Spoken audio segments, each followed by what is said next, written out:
ಅವ್ರನಿಗೆ ಬೆಂಬಲಿಸ್ತಾರೆ. ಕರ್ನಾಟಕ ಕೊಟ್ಟಿಲ್ಲ ಅನ್ನೋದು ಸತ್ಯ. ನೀವು ಕೇಳೋ ರೀತಿ ಕೇಳಬೇಕು, ಕೇಳೋ ರೀತಿ. ಅದಕ್ಕೆಪ್ಪ ನಿಮ್ಮ ಲೀಡರ್ಶಿಪ್ನಲ್ಲೇ ಹೋಗೋಣ ನಡ್ರಯ್ಯ. ನಿಮ್ಮ ಲೀಡರ್ಶಿಪ್ನಲ್ಲಿ ನಿನ್ನ ಲೀಡರ್ಶಿಪ್ನಲ್ಲೇ ಹೋಯ್ತೀವಿ ನಡೆಯಪ್ಪ ಅಶೋಕ ಅಂತ ಹೇಳಿದೆ ನಾನು. ಅದಕ್ಕೆ ರೆಸ್ಪಾನ್ಸೇ ಇಲ್ಲ. ಇವತ್ತಿನವರಿಗೆ ನಾನು ಭೇಟಿ ಮಾಡಿ, ಸ್ವತಃ ಭೇಟಿ ಮಾಡಿದೆ ಪ್ರೈಮ್ ಮಿನಿಸ್ಟರ್ನ, ಅಮಿತ್ ಶಾ ಭೇಟಿ ಮಾಡಿದೆ, ನಾನು ಕಂದಾಯ ಮಂತ್ರಿಗಳಿಬ್ಬರೂ ಭೇಟಿ ಮಾಡೋದು, ಇವರು ಚಲುವರಾಯಸ್ವಾಮಿ, ಕೃಷ್ಣ ಬೈರೇಗೌಡ, ಪ್ರಿಯಾಂಕ್ ಇವರೆಲ್ಲ ಹೋಗಿ ಭೇಟಿ ಮಾಡಿದ್ರು.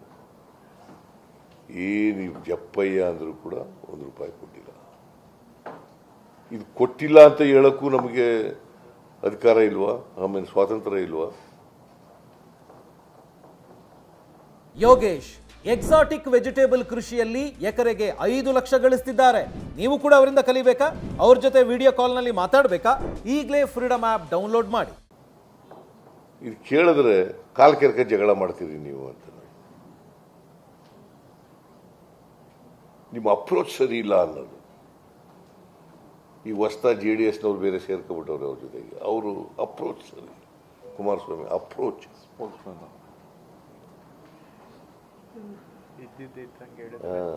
ಆಮೇಲೆ ಅದೇ ನಾನು ಹೇಳಿದೆ, ಇದ್ದಾಗ ಹೇಳಿದ್ರೆ ಎದ್ದು ಬಂದು ಎದೆ ಓದ್ರು ಅಂತ ಒಂದು ಗಾದೆ ಹಳ್ಳಿನಲ್ಲಿ.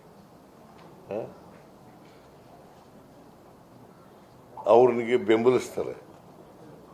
ಕರ್ನಾಟಕ ಕೊಟ್ಟಿಲ್ಲ ಅನ್ನೋದು ಸತ್ಯ.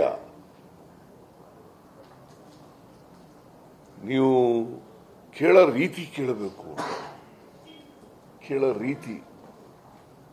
ಅದಕ್ಕೆಪ್ಪ ನಿಮ್ಮ ಲೀಡರ್ಶಿಪ್ನಲ್ಲೇ ಹೋಗೋಣ ನಡ್ರಯ್ಯ.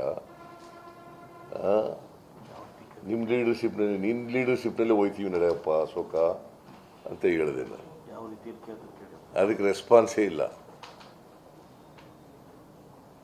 ಇವತ್ತಿನವರಿಗೆ ನಾನು ಭೇಟಿ ಮಾಡಿ, ಸ್ವತಃ ಭೇಟಿ ಮಾಡಿದೆ ಪ್ರೈಮ್ ಮಿನಿಸ್ಟರ್ನ, ಅಮಿತ್ ಶಾ ಭೇಟಿ ಮಾಡಿದೆ, ನಾನು ಕಂದಾಯ ಮಂತ್ರಿಗಳಿಬ್ಬರೂ ಭೇಟಿ ಮಾಡೋದು, ಇವರು ಚಲುವರಾಯಸ್ವಾಮಿ, ಕೃಷ್ಣ ಬೈರೇಗೌಡ, ಪ್ರಿಯಾಂಕ್ ಇವರೆಲ್ಲ ಹೋಗಿ ಭೇಟಿ ಮಾಡಿದ್ರು.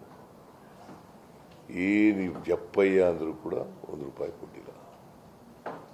ಇದು ಕೊಟ್ಟಿಲ್ಲ ಅಂತ ಹೇಳಕ್ಕೂ ನಮಗೆ ಅಧಿಕಾರ ಇಲ್ವಾ? ಆಮೇಲೆ ಸ್ವಾತಂತ್ರ್ಯ ಇಲ್ವಾ?